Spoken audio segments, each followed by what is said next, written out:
Hello friends, welcome to my YouTube channel gymnastic वाली। इस video में हम बात करेंगे फ्रिक्शन एंड स्पिन के बारे में। फ्रिक्शन क्या है, इसके कितने टाइप्स हैं, स्पोर्ट्स में इसका क्या रोल है, इसको कैसे बढ़ा सकते हैं, इसको कैसे घटा सकते हैं, इन सब के बारे में हम चर्चा करेंगे। सेकंड विषय रहेगा हमारा स्पिन। स्पिन क्या है, स्पोर्ट्स में इसका क्या रोल है, वगैरह वगैरह।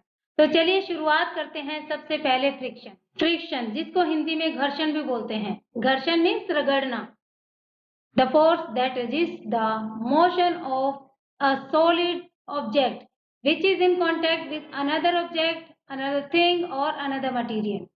कहने का मतलब है कि वो फोर्स जो एक ऑब्जेक्ट का दूसरे ऑब्जेक्ट पर मोशन को रोके यानी कि मूवमेंट को रोके, उसे हम फ्रिक्शन कहेंगे। For example, I am rubbing my palm and my one palm is restricting the movement of another palm. That is also friction.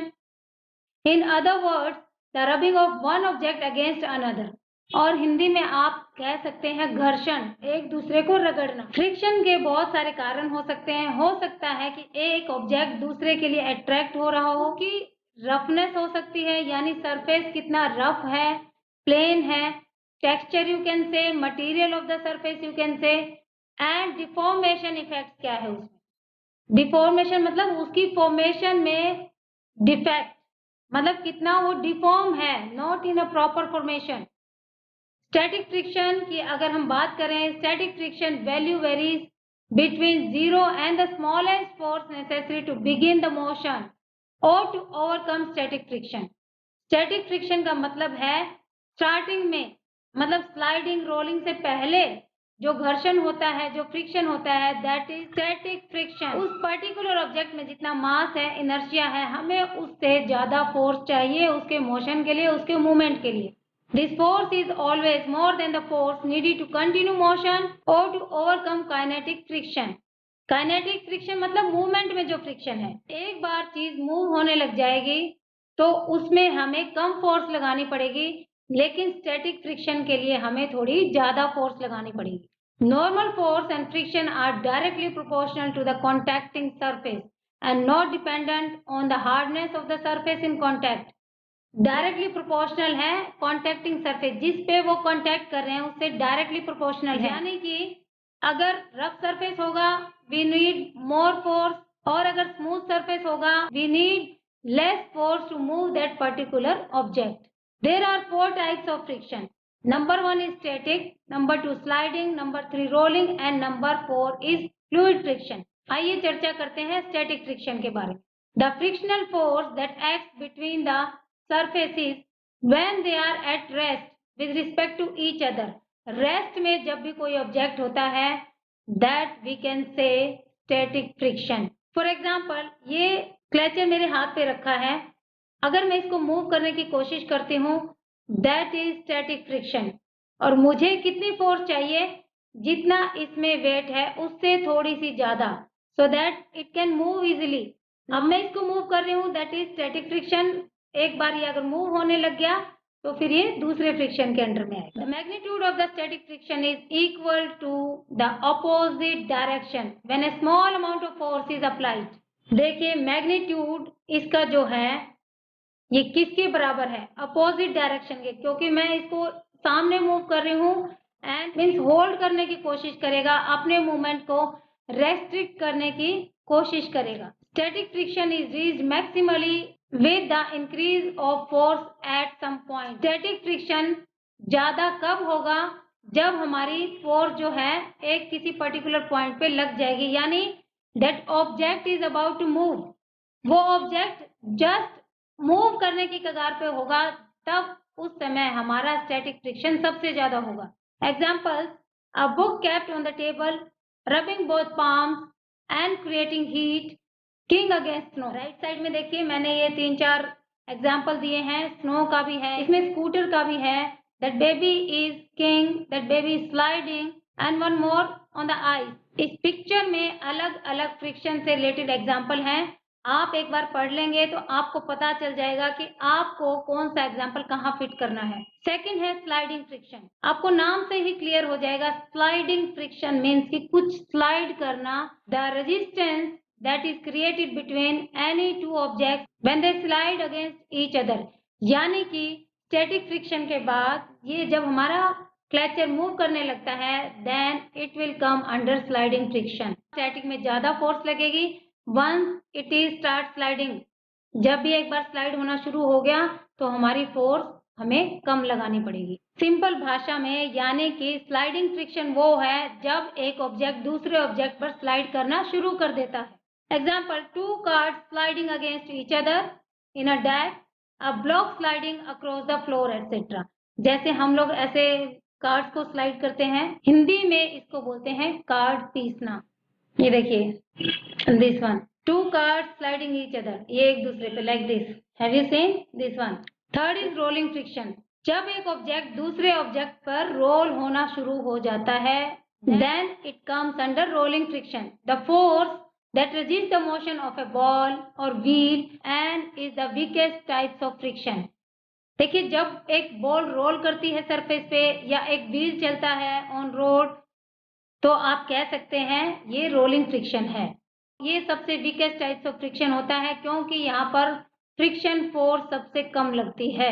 Example है wheels on the moving car और any vehicle, you can say rolling of the log on the ground. Fourth is fluid friction, it is about liquid. Liquid में कोई चीज आगे move करना। इसका best example है हमारे स्पोर्ट्स में swimming. The friction that exist between the layers of fluid while moving against each other। Example, swimming, ball or cylinder rolls over, roller bearing, flow of ink in pens, etc। यहाँ पर एक note मैंने डाला है, with the increase in relative speeds the sliding friction reduces whereas fluid friction increases। जैसे जैसे आपकी surface से रिलेटेड स्पीड बढ़ती है तो स्लाइडिंग फ्रिक्शन जो है वो रिड्यूस होगा। और फ्लूइड फ्रिक्शन यानी स्विमिंग में आप देखिए जैसे जैसे आप आगे बढ़ते जाएंगे तो you need more force to overcome, और फ्लूइड फ्रिक्शन यानी कि आपका बढ़ता जाएगा। Fluid friction depends on the fluid viscosity. Viscosity का मतलब है how thick that particular fluid is. तो वो डिपेंड करता है कि आपका फ्लूइड जितना गाढ़ा होगा, जितना विस्कस होगा, तो आपको उतना ही फ्रिक्शन फोर्स लगानी पड़ेगी। अगर फ्लूइड कम गाढ़ा होगा, कम विस्कस होगा, you need less frictional force to overcome. आगे हम बात करते हैं स्पिन की। देखिए यहाँ पर मैंने पिक्चर में भी दिखाया है स्पिन ऑफ अ टॉप यानी लट्टू को घुमाना, देन बॉल को घुमाना। बॉल के साथ मैंने दो पिक्चर लगाई हैं, कौन सी टॉप स्पिन में आएगी, कौन सी बैक स्पिन में, ये आप ही बताएंगे वंस आई विल एक्सप्लेन। एक बार आप सुन लेंगे ध्यान से, देन इट विल क्लियर कि कौन सी टॉप स्पिन में आएगी और कौन सी बैक स्पिन में आएगी, क्योंकि मैंने यहाँ पर दो पिक्चर लगाई है बॉल की। तो सबसे पहले जान लेते हैं स्पिन क्या है। स्पिन का मतलब घूमना, ऐसे भी हो सकता है, ऐसे भी हो सकता है, in any direction. Spin is created by applying a force of the centre of object which is being thrown or pushed or kicked at the point of release। देखिए स्पिन का मतलब है ये बॉल है, जब मैं इसके ऊपर सेंटर से दूर कहीं फोर्स लगा रही हूँ then it will spin like this। अगर मैं सेंटर में फोर्स लगाऊंगी, बिल्कुल सेंटर में, then it will push forward, तो ये सामने चली जाएगी। लेकिन सेंटर से, जो इसका सेंटर है उससे दूर फोर्स लगाऊंगी, away from the centre, then it will spin. ऐसे भी स्पिन हो सकती है, ऐसे भी स्पिन हो सकती है। Spin effect is important in ball sports and throwing events as well. Ball sports जैसे basketball, volleyball, table tennis, lawn tennis, और थ्रोइंग इवेंट की अगर हम बात करें, डिस्क थ्रोइंग, हैमर थ्रोइंग, और you can say javelin throwing. चलिए आगे बढ़ते हैं। Magnus effect clarifies why the path of ball deviates from normal flight path। Magnus effect भी एक टर्म आती है जिसके बारे में हम आगे जानेंगे। आप जान लेते हैं कि टॉप स्पिन और बैक स्पिन क्या है, जो कि स्पोर्ट्स में बहुत ज्यादा यूज होती है। टॉप स्पिन को आप और स्पिन भी कह सकते हैं। It is a property of A ball that rotates forward while moving, यानी कि ऐसी जगह पर, सेंटर से ऐसी जगह पर फोर्स लगना जिससे कि बॉल आगे की तरफ रोटेट करती हुई जाए। इन ball sports top spin propelled through the air imparts a downward force that causes the ball to drop due to air interaction। Top spin का ये वाला एग्जाम्पल है, सेकंड वाला जो है that will come under top spin. हम यहाँ पर ऊपर से बॉल को पुश करेंगे, देखिए दिस वे, तो बॉल हमारी कैसे जाएगी, forward moving, and it will drop down. Now second is back spin. Back spin को हम अंडर स्पिन भी कह सकते हैं। It is the reverse rotation of the ball, reverse यानी कि पीछे की तरफ, back side, which is imparted on the ball by slide और चॉप शॉट। चॉप शॉट का यूज जनरली हम टेबल टेनिस में यूज करते हैं, means to cut down like this, उसको चॉप शॉट बोलते हैं। अगर हम इसको बॉल को ऐसे पुश करेंगे या ऐसे चॉप करेंगे, then it will go reverse side यानी बैक साइड जाएगी, and it will go high as compare to top spin. This is first figure. यहाँ पे ये देखिए, ऐसे अगर हम पुश करेंगे, ball will move forward but with reverse rotation. तो बैक स्पिन की हम बात कर रहे थे, it generated an upward force यानी ऊपर की तरफ, that lifts ball, this shot bounces higher and less forward. It is just opposite to top spin. यहाँ पर भी मैंने टॉप और बैक स्पिन का एग्जाम्पल दिया है। This is forward spin. This is example of forward spin. Ball is moving in the forward direction. This is the example of back spin. Ball is going forward but moving in a reverse order. See the arrow. Next हम जान लेते हैं मैग्नेस effect के बारे में।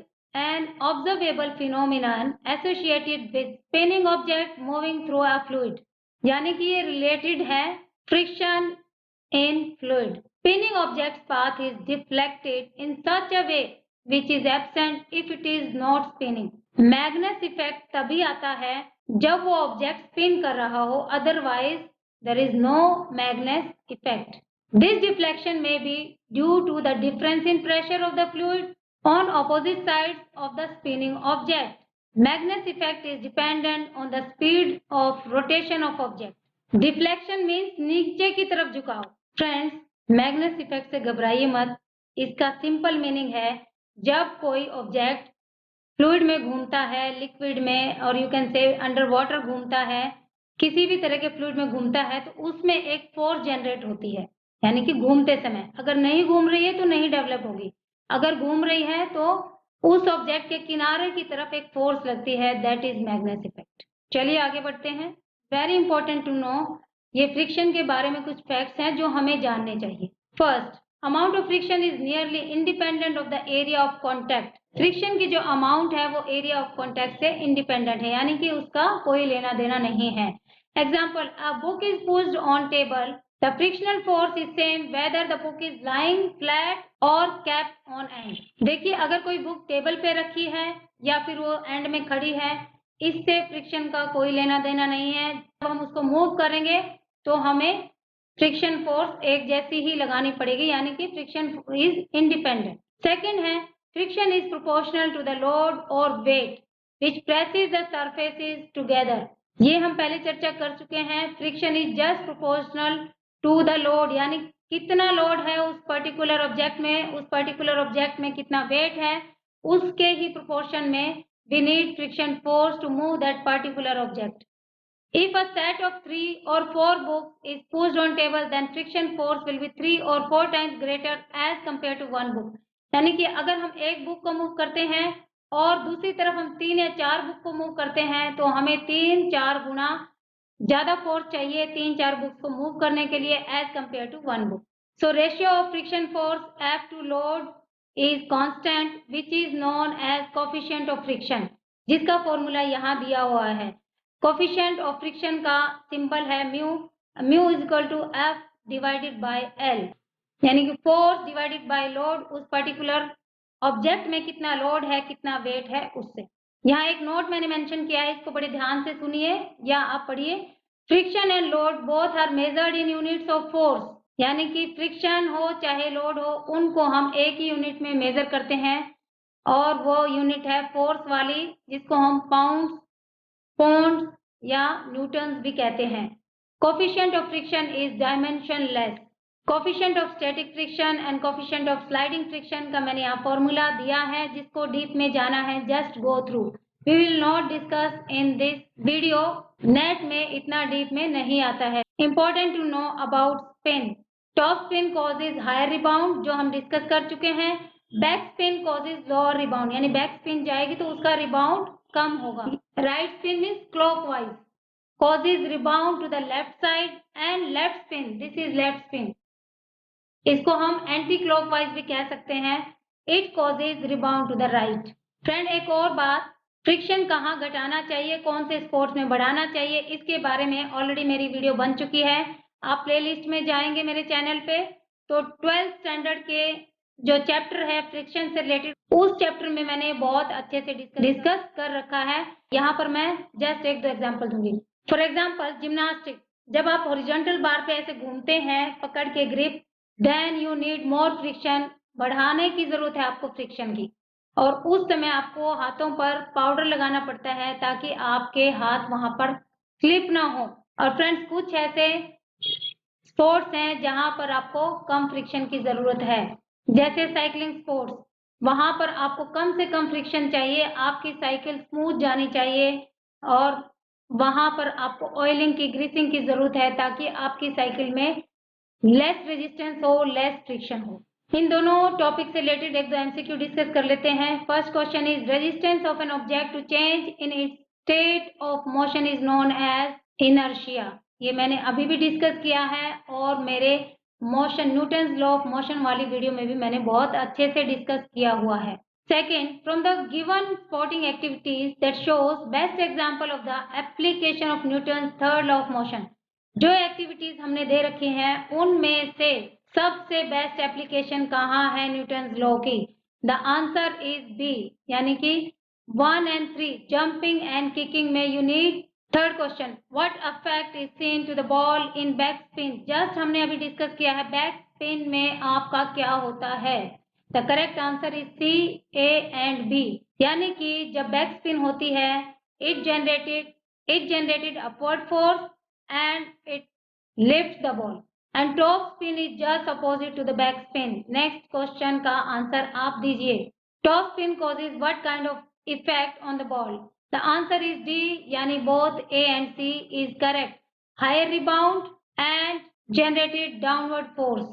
और friends right side में gymnastic करते हुए जो कार्टून मैंने दिखाए हैं, they all are performing spin, that cartoon is showing spin with ribbon, that is with ring, ये अपने क्लब के साथ स्पिन शो कर रही है, ये बॉल के साथ, और ये खुद की बॉडी पर कैसे, ये this is also spin, and this cartoon is showing spin with a rope, अपने बॉडी के अराउंड ये रोप को घुमा रही है, that is also a part off spin.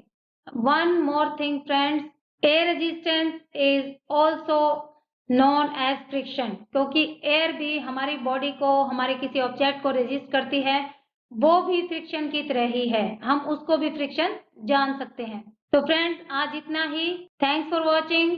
Next video में हम हाजिर होंगे नए टॉपिक के साथ, that is impact and elasticity. आपको किसी तरह का कोई डाउट है, कोई क्वेरीज है, you can direct comment on the comment box and you can mail me also. My email address is droppyfoki@gmail.com। Friends यहाँ पर H नहीं है, ये गलती से लग गया है। Bye bye.